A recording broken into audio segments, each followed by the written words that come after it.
final. E o presidente Jair Bolsonaro sobrevoou nesta terça-feira as áreas afetadas pelas chuvas nos últimos dias em São Paulo. Desde a última sexta-feira, as fortes chuvas provocaram um rastro de destruição em municípios de São Paulo e deixaram pelo menos 24 mortos. Franco da Rocha foi a cidade mais afetada, com ao menos 8 vítimas. Lamentamos as mortes, sabemos que muitas vezes as pessoas constroem a sua residência por necessidade em um local que 10, 20, 30 anos depois o tempo leva a desastres. Bolsonaro sobrevoou a região ao lado dos seguintes ministros: Rogério Marinho, do Desenvolvimento Regional, Tarcísio Gomes de Freitas, Infraestrutura, João Roma, Cidadania, Luiz Eduardo Ramos, Secretaria-Geral da Presidência da República, Marcos Pontes, Ciência, Tecnologia e Inovações, Augusto Heleno, Gabinete de Segurança Institucional, e do Secretário Nacional de Proteção e Defesa Civil, Coronel Alexandre Lucas. Vamos ouvir um trecho da fala do presidente. Muitas áreas onde foram construídas residências, faltou, obviamente, alguma visão por parte de quem construiu de futuro, bem como por necessidade também as pessoas fazem nessas áreas de risco. O tocante a montante, obviamente, os prefeitos, nós conversamos agora, alguns já tomaram providência, apresentam as suas necessidades e nós aqui faremos todo o possível para atendê-los. O ministro Rogério Marinho detalhou as ações do governo federal. No domingo, nós, por orientação do presidente Bolsonaro, nós ligamos para os prefeitos da região, onde ocorreram óbitos principalmente, nos colocando à disposição e, ao mesmo tempo, sinalizando com a necessidade de trabalharmos em conjunto para, ao mesmo tempo que fazemos o abrigamento, o acolhimento das pessoas que, porventura, tenham sido desalojadas, trabalhava na questão da reconstrução, né, da infraestrutura e das residências que foram danificadas. Que estaremos aqui nos próximos 15 dias conversando com as prefeituras locais a respeito de linhas de financiamento e de forma de trabalharmos em conjunto com obras estruturantes de maior vulto. Abra esse giro com você, José Maria Trindade. Você acredita que houve por aqui comentários e ciumeiras com relação a este posicionamento do governo federal em atender os municípios? Dizia Miguel Arraes, ex-governador de Pernambuco, que o pior ciúmes que tem é o de políticos, de homens, né? E neste caso despertou esta ciumeira. É importante, sim, que o governo federal, através do seu aparato, leve a essas famílias uma ajuda. E foi um timaço aí, os melhores ministros, né, do presidente Jair Bolsonaro como presidente, e haverá uma resposta muito firme com relação ao atendimento. Eu tenho uma dificuldade muito grande em culpar os moradores desses locais de risco sobre essas tragédias. São tragédias anunciadas, mas é o poder público que tem que cuidar disso, é o Estado, o município, de não deixar acontecer esta especulação imobiliária. A especulação imobiliária, quando é feita assim sem controle, mata, né? Mas a ganância é muito forte. É por isso que o Estado tem que agir, definir linhas de desenvolvimento urbano e definir, inclusive, fiscalização. Não deixar construir, mas, ao mesmo tempo, dar assistência e criar opções para esses moradores ou saírem dessas áreas de risco ou mesmo construírem as suas casas. As pessoas ficam desesperadas, não têm opção e falam por aí como se eles tivesse a opção de construir aqui ou ali. Não, é porque não há opção. A resposta do governo federal foi no momento correto, há verbas, há projetos, inclusive, de recuperação e novas moradias para o pessoal, além, evidentemente, da estrutura. E veja que aí cada um dos ministros age exatamente numa linha. Foram chuvas fortes demais, né? Cada vez mais as cidades estão impermeabilizadas e acabam fazendo essas tragédias, provocando essas tragédias aí, que são muitas, viu? A gente lembra aí de casas e tal, mas atinge a todos, né? Eu vi, por exemplo, supermercados, empresas, revendedoras de imóveis invadidas, quer dizer, além, evidentemente, da tragédia de vidas perdidas. Eu debitaria isso aí na conta dos governos estaduais e municipais. Não é só em São Paulo, mas muito em São Paulo e todos os anos, né? Você, Fiuza? Olha, Vitor, esse tipo de situação, né, quer dizer, essa comitiva do presidente da República, um sobrevoo com muitos ministros, né?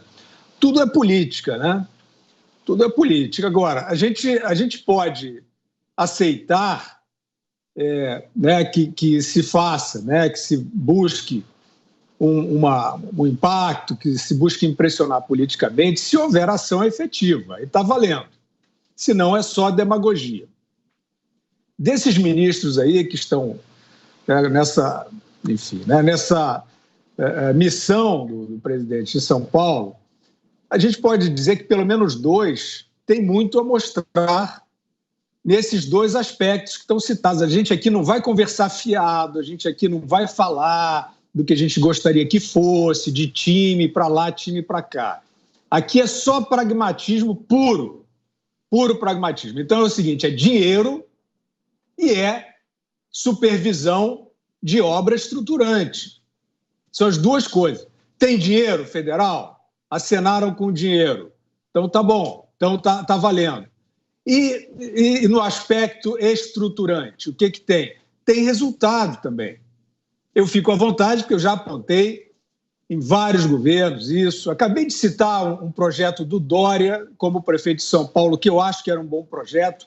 Ele até sabe fazer, mas ele desistiu disso. Ele partiu para um voo propagandístico tenebroso, né?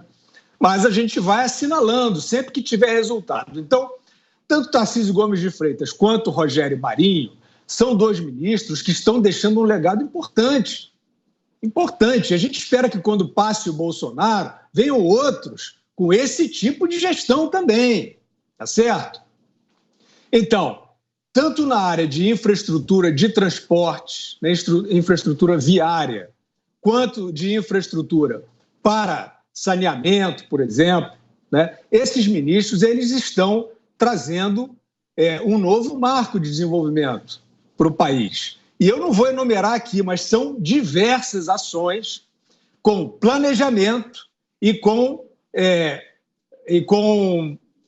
como é que eu vou dizer, com chegada de investimento privado, né? Na parte de saneamento foi feito, né, a privatização desse setor, o que vai ser uma revolução social no Brasil com dinheiro privado.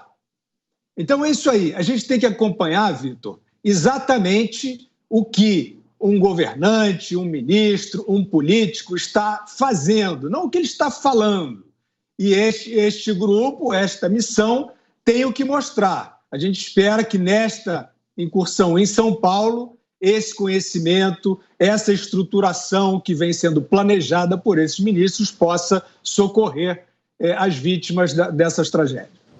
Salles. Olha, eu queria dar aqui um depoimento da época que eu fui secretário de Meio Ambiente aqui no estado de São Paulo. Nós fomos, na época, coibir uma série de invasões ilegais, que, para além dos danos ambientais, evidentemente trazem, algumas delas, não todas, trazem riscos à saúde humana, trazem risco às pessoas que vivem em áreas de risco, como nós estamos vendo aí. E não foi surpresa para ninguém constatar o fato de que muitas dessas invasões em áreas de risco são organizadas por políticos de esquerda, vereadores de partidos de esquerda, que fazem parte desses movimentos de moradia, de sem-teto, de MTST e outras coisinhas mais, né? E eu cito exemplos aqui, lá em torno da represa de Guarapiranga, em São Paulo, várias das invasões ali tinham um vereador do PCdoB na época à frente, vereador ou candidato, na verdade ele foi só candidato a vereador, à época candidato a vereador do PCdoB, nesses movimentos todos de invasão de áreas de risco, áreas que eram ali, além de tudo, mananciais.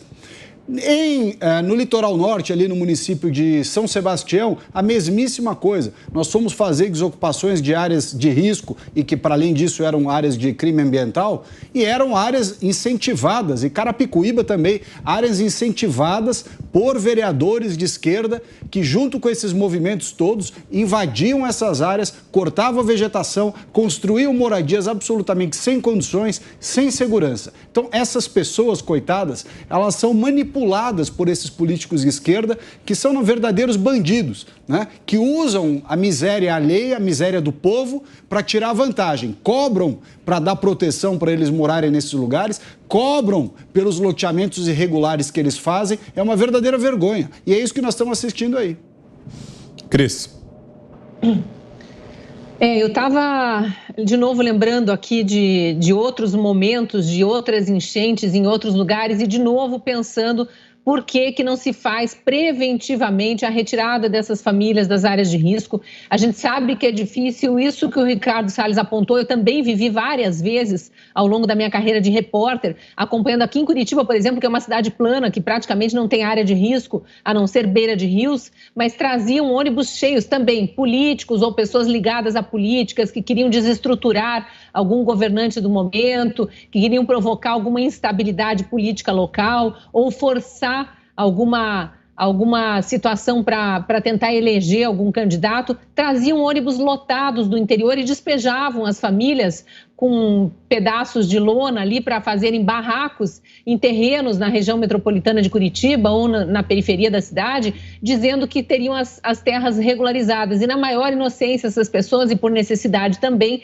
aceitavam se submeter a isso. Isso acontece no Brasil inteiro. Eu trabalhei como repórter em 4 estados diferentes, em várias cidades, cobri muitas cidades. Isso se repete pelo Brasil inteiro. Agora, é culpa do governante local de não impedir que, de imediato, essas famílias saiam. Tem um componente também aqui que eu queria destacar, que onde há invasões de terra, normalmente os prefeitos entram, sim, com medidas, inclusive medidas judiciais, e conseguem reintegração de posse de áreas públicas, mas nem sempre os governadores de estado permitem que a Polícia Militar vá cumprir o mandado de reintegração de posse. Então, de novo, é política, né? E por falar em política, eu concordo com o Fiuza, esse sobrevoo do presidente aí com 6 ministros é um ato político, mas é muito importante, eu queria até ler de novo algumas das palavras do presidente, porque para quem está no sofrimento ali, e pior, sendo acusado de responsabilidade, porque essa pecha de responsável sempre cai sobre as famílias que constroem suas casas em áreas de risco e colocam suas crianças em risco também morando ali. O presidente fala o seguinte: lamentamos as mortes, sabemos que muitas vezes as pessoas constroem a sua residência por necessidade em locais que 10, 20, 30 anos depois o tempo leva a desastres. Então, é só para alertar isso. Ninguém está culpando aqui as pessoas que instalam suas casas em áreas de risco, mas alertando que os governantes precisam impedir que isso aconteça e que as famílias precisam ter consciência que pode ser que neste verão não chova tanto, nem no próximo, mas um dia a chuva pode vir com muita intensidade e levar abaixo a sua casa e a sua família. Então, não vale a pena o risco.